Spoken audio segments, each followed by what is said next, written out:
driving. Hope comes and stops us in our tracks. Bravely we prove in our striving, trudging together each day. Where there's a will, there's a way.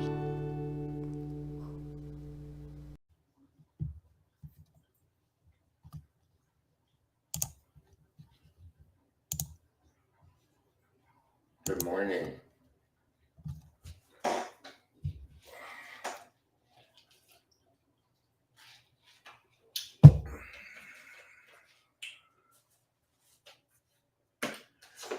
There's probably a shitty topic. Well,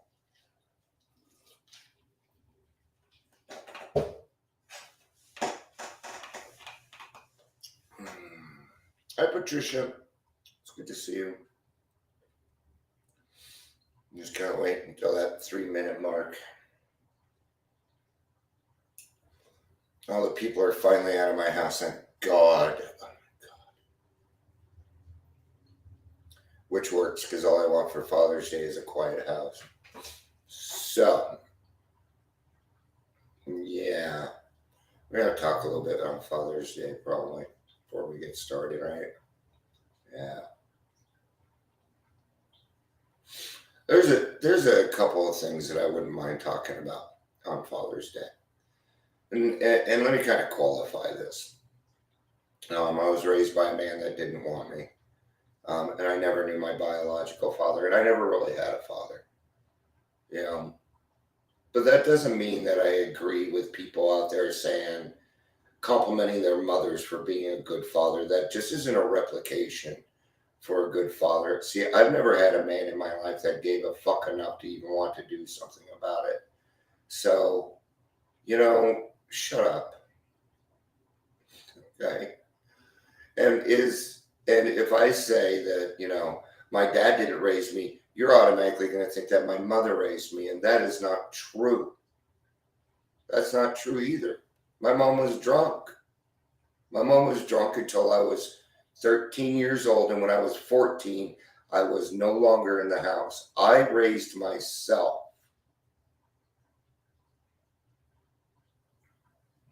I raised me. Nobody else really helped me. I had to do it myself. So, I had a father who had passed, and he said he didn't want, he was getting ready to die. He didn't want anything to do. Okay? He was passing. It was done. It was over. But I don't appreciate people out there saying, and Happy Father's Day to all the mothers too. That's just rude. It's inconsistent, and it's wrong. So stop it. No, I didn't have a father, but I am a father. And when you say that, what you're telling me is that I'm a piece of shit. Did you know that? You're calling me a piece of shit when you do that. Because I was not around for my kids. I was too busy drinking, and I'm trying to make it up. And now I got other people over here complimenting my ex-wife for being a father who did nothing but keep my kids from me. So good job on her. Thanks for supporting her in that. That's great shit. That's exactly what goes against men's mental health. And it is men's mental health month. It is not Pride Month. It is Men's Mental Health Month. Did you know that there are gay men? Oh, surprise, surprise. Come on, people. Anyway, so yeah, stop that crap. It's not cool. You don't see people going on there on Mother's Day doing that crap, right? Because it's about respect, so have some. I know you felt your way, but I felt my way, but let's still have some respect because you don't know what you're talking about. Fair? Fair. All right, let's get started. And yes, happy Father's Day. Thank you. So welcome to the Daily Trudge. I've been told. So I'm going to let you know that I haven't had a Father's Day. I think I have, but they may have done one. I don't remember. I don't know. I wasn't the best father. Today I know that I just have to make myself available at 2. So something's happening today. Okay? And that's progress in my life. Last year I didn't hear from no one. Right? I'm going to tell you something. I'm nervous as fuck. I'm scared. Because I don't know what to expect. I've never been in this situation. I don't know what it means to be a father. This stuff upsets me. The fact that I can't work fucks with me bad. All right. I'm in a mix of emotions today because there's just been a lot of changes lately and my nightmares disappeared and I don't know what to do. My mind is racing. And I'm going to need to find some serenity today. I'm going to need it. So, what we got going on today? We got Dragonflower Recoveries coming up today. That's going to be a lot of fun. I didn't know something was happening, so I planned to... But I'm not the one doing the recording, so it's easy for me. So how does addiction look like other mental illnesses? And what I really wanted to say was self-diagnosis is extremely dangerous. Self-diagnosis, especially in addiction, is very dangerous. Right? We cannot diagnose ourselves. The only diagnosis that we can give ourselves is alcoholism. We can admit that we are an alcoholic. But I tell you now, you are already diagnosed for that. Okay? You may not even know that you are diagnosed for it. When you went to go see the doctor and you lied, did you know that they knew that you were lying through your fucking teeth? Did you know that? What, did you think you were getting away with something? Alcoholism provides things like hypertension. You stink. You smell like alcohol. You think they can't smell it. Do you know, I bet you can smell alcohol really, really good now, can't you? Yeah. Even, yes. Oh, vodka doesn't stink. Bullshit, it doesn't. Bullshit. You ever smelled a rotten potato? Huh? Tell me vodka doesn't stink. It all stinks when it starts coming out of your pores. See, we're lying. You were diagnosed with alcoholism a long time ago. People knew a while ago just because of the way you were acting. Just because of the way that you were acting. Right? So when I say that we're born with this disease, this means we have other things that we just may need to deal with. Okay? Alcohol did not give me depression. I've been depressed all my life. From the time I can remember, I have been depressed. There were times when I was younger and I thought, would the world just be better without me? Not ideations, just wondering. Just wondering. Okay? Narcissism. Yep. Alcohol looks almost exactly like narcissism, PTSD, ADHD, depression. Well, we all have depression. You all have depression, by the way. Every single one of us have depression. Are you not catching it? Why did we put, notice you went for the alcohol. Notice you went for the alcohol. You wanted the depression. It was a great excuse to continue doing what we were doing so that we could quiet up you. These are mental illnesses. These are things beyond our control. And until you are aware of them, they cannot be arrested. Nothing can be done about that. Okay? You cannot be diagnosed with anything until you are at least 6 months sober. Because once you get sober and realize this is what happens. This is what happens, especially in AA. People come in and they have these huge problems, and with 6 months, they're right size, so their depression goes away. That's usually what happens. No therapy is required. No, a lot of times that happens. That's just the alcohol. It's just the alcohol. What about all the trauma you put yourself through? Oh, I didn't see anybody die. I didn't see people get. You think that violence is the only trauma? Long-term mental abuse and emotional abuse is also trauma. Long-term emotional abuse is trauma. What do they call it? Like the Munchausen, where the captor starts relying on the person that captured them, and they form a bond with them, and then start to rely upon them. Okay. PTSD, intrusive thoughts. We are a people of intrusive thoughts. I can't believe some of the stuff that still goes through my brain. It was weird. I'm only talking about this. I'm going to.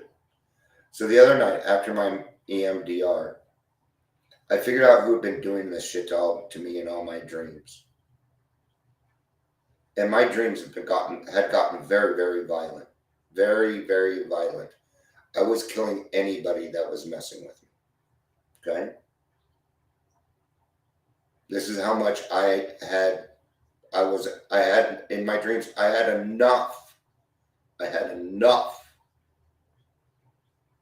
So Monday night, I had my dreams. And it was my brother Scott's friend. And I think I kind of remember this guy. And it's not true, just so you know, it's a dream. I didn't actually do anything to this guy. Okay? What it is the culmination of all these people putting me down all my life, coming into one place to gather up and gang up on Dion. That's essentially what it was. And I was always drunk. Always. Not drinking. Drunk. Already drunk. So I didn't have a drinking dream. I always have drunk dreams. Always. So people are like, "Oh, I had a drunk dream." I'm like, drunk dreams are actually a good sign. Just so you know, they're a good sign. So I confronted this guy, and I beat the living crap out of him. I killed him. Because I told him I'd be back to do it again. See, this is the shit that scares me in my dreams. Okay? The next night, I ended up letting it go. I was in the mall with my brothers, hanging out with my brothers. Never, ever happened. My dad comes up, and the man that raised me comes up and gives me $10,000. Okay? Now, you're probably thinking that's kind of weird. But my father only showed me love through money. So actually, it makes perfect sense. Because it was the only way he showed me love. Okay? There was one day, they told me to come over because they were celebrating my birthday, my sister's birthday, and then my sister-in-law's birthday. And I showed up. There wasn't nothing for me. And I felt like a total fool. So my dad pulled me aside and gave me $100. That hurt even worse. What he said to him was, "You're worth $100 to me." He felt guilty. He felt bad. But he didn't know what to do about it. He didn't know what to do about it. And since he doesn't know what to do about it, he can't have me around. I disrupt him. I make him angry. I remind him of the bullshit that he caused that he hasn't dealt with yet. Right? What are some other, and since then, my dreams have been fine. There was a little bit of it last night, but not much. It actually turned into something else. Now my dreams it turns into something positive, more positive. I don't want to call it positive because handing somebody $10,000 to say I love you is not really fulfilling. Okay, it still isn't fulfilling to me, but it gives me an indication. It tells me that I'm changing, that I'm moving on, and I need that. I need that, or I won't be able to have good days like today. Instead, I will just focus on all the bad things, and that's what I started doing the moment I woke up. Okay. Then I heard because there's still other stuff that need to be done around here, right? Like I've been waiting for our sink to be fixed. Everything's backed up, but I want it done. And I heard him come down and he's like, I'll just 15 minutes and I'll be out of here. I know you want your space. And I heard him say that. And I'm like, they understand. Thank you. That was God talking to me. Saying, hey, Dion, people are respecting what you do. And you know what? That felt kind of nice. So I thanked him for coming on a Sunday and spending 15 minutes. He doesn't have any kids, but still, it's Father's Day. And to take his time. Isn't that a little bit better? Right? You know, we were both allowed to have a good day. He got his stuff done. I got what I wanted. And I'm getting along with my landlord. That's good stuff. You know? It's neat. It's neat. Now, here's the thing. I don't know how to accept this recognition. I have no idea what my kids are going to do today. And I'm scared. Now, don't worry, I'll get through it. So, I guess what I'm trying to get to here is self-diagnosis can be really, really bad. Okay? And the reason being is because if we tell ourselves that we have PTSD, do you know what's going to happen to our brains? It's going to start acting that way.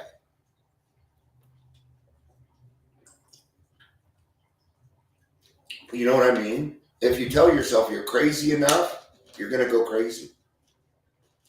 Especially for people like us who are easily emotionally manipulated. Okay? That makes it even more important.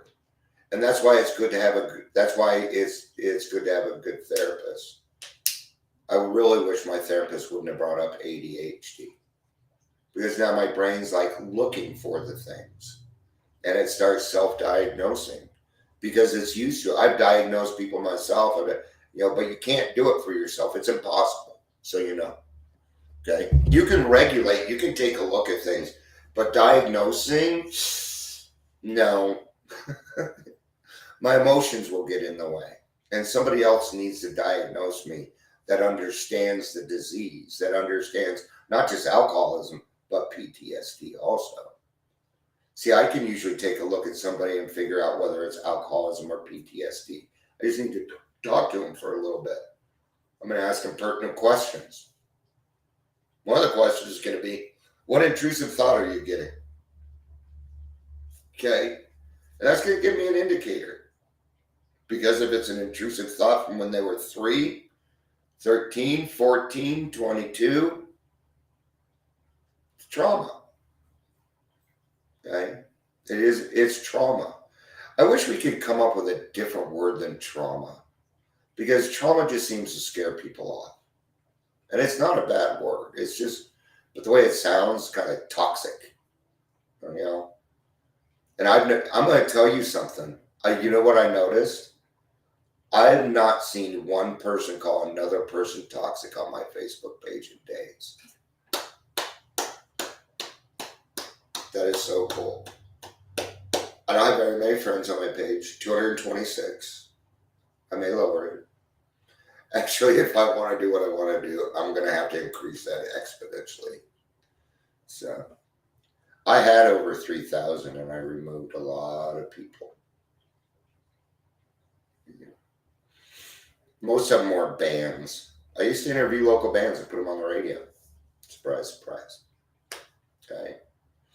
So what happens is after usually about 6 months of sobriety, a lot of this will either tame down or go away, unless you're me, and then you have a panic attack. Okay. So if that is the case, if you're 6 months and you're still wily, you need to talk to your primary care physician immediately. Immediately. Okay. I talked to my primary care physician and I finally went on some depression medications, and they do help. Okay. They do help. What they did is they put me in a place so that I could work on my problems. Okay. The meds are not a cure. The meds are a way to, what it does is it makes me feel normal so that I can work on my problems like you guys can. Like regular alcoholics. You know, them regular alcoholics. There's a new meeting going on somewhere, I'm sure. Maybe I'll just start doing this at noon. Might not be a bad idea. Yeah, that might, and they regulate.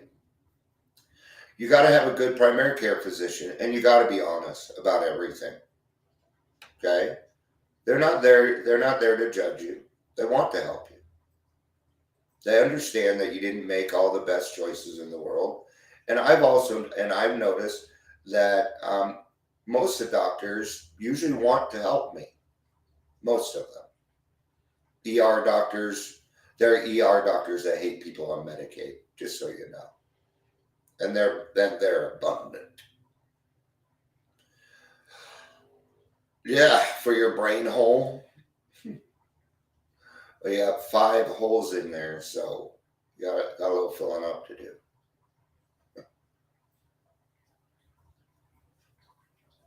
So the danger of self-diagnosis is the fact that you might become that. Yes, you can do that to yourself. Okay, especially alcoholics and addicts who go to the extreme with their emotions. So, excuse me. All right, I think that's going to be it for today. Yeah, I have no idea what to do. All right, thank you everybody for being here. I love you. Peace out and have a day.